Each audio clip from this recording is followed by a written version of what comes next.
year was 1954, nearly a decade after the bombings of Hiroshima and Nagasaki. The shadow casted upon Japan would remain over them even to this day.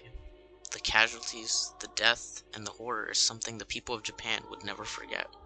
And one of those people would be Ishiro Honda, the director of Gojira, or Godzilla 1954. Before becoming a movie director and screenwriter, Ishiro Honda was drafted into World War II 3 times, and the nightmares he experienced would then become one of his main inspirations for the Godzilla 1954 movie. He wanted to create a movie that displayed the horrors of nuclear weapons and the consequences that these weapons of mass destruction could cause. After many ideas and thoughts, he finally landed on creating a monster movie about a radioactive dinosaur that terrorizes the people of Japan. Sounds ridiculous, I know, but it's always the outlandish ideas that end up creating some of the best movies ever.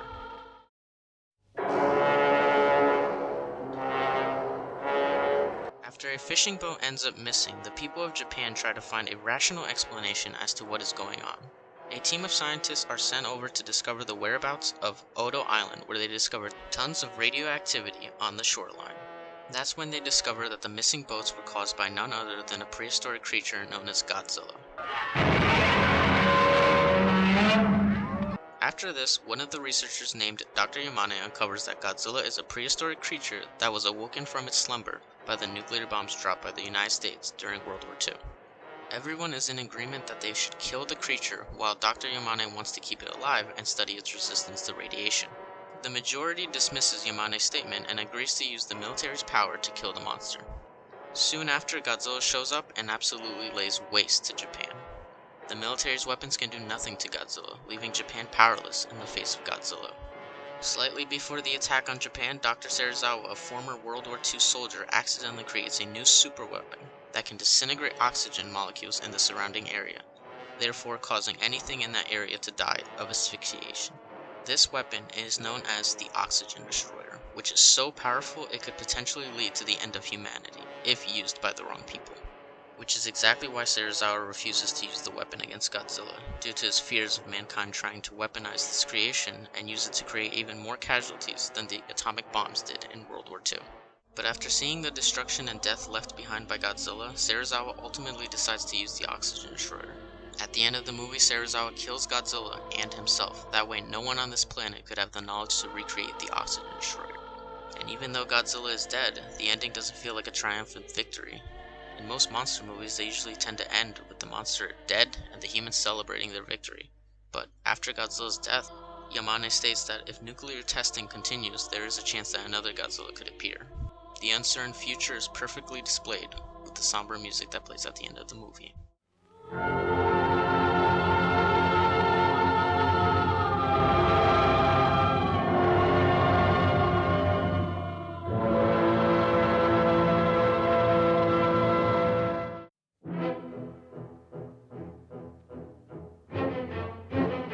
Godzilla 1954 truly is a one-of-a-kind kaiju movie.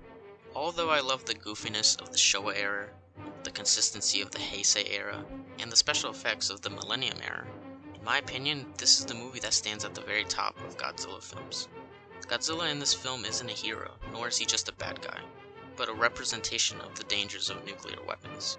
Godzilla is a walking calamity that brings forth destruction and chaos everywhere he goes. He's a wild animal mutated by the humans and seeks revenge for disturbing him. This is also one of the few films where we actually get to see Godzilla kill people. We even get to see the aftermath of his destruction and the effect he has on the citizens of Japan. You see people dying, kids crying over their dead loved ones, and most importantly, the hopelessness of it all. Which is exactly what Japan went through during World War II. The horrors of nuclear testing truly are displayed truthfully and so real. I mean, as mentioned before, Ishiro Honda and many others working on this movie had gone through this tragedy firsthand. Not to mention that the pacing is great and the beginning scene immediately grabs your attention. The human characters and plot progressions are one of the best in the entire franchise. Even when Godzilla is not on screen, you're not bored or wondering when he'll show up. And of course, I can't forget the brilliant soundtrack and cinematography. The music is not only iconic, but also very depressing, which greatly sets the mood for the film.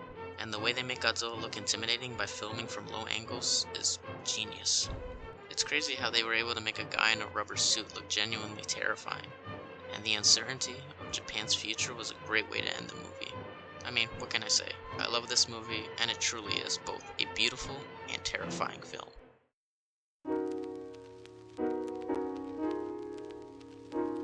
Hey, what's up guys? It's your favorite anime girl here. No, but for real though, I know this video is a lot different from my previous videos, but with Godzilla vs. Kong literally 2 months away, I wanted to make a video on one of the movies responsible for the making of that movie. And I might even do a video essay on the King Kong 1933 movie. I also wanted to say thank you to the original Godzilla suit actor, Haruo Nakajima, for providing not just me, but a bunch of others a whole lot of amazing Godzilla movies. And although he's not with us anymore, his legacy sure as hell does live on. Rest in peace, legend.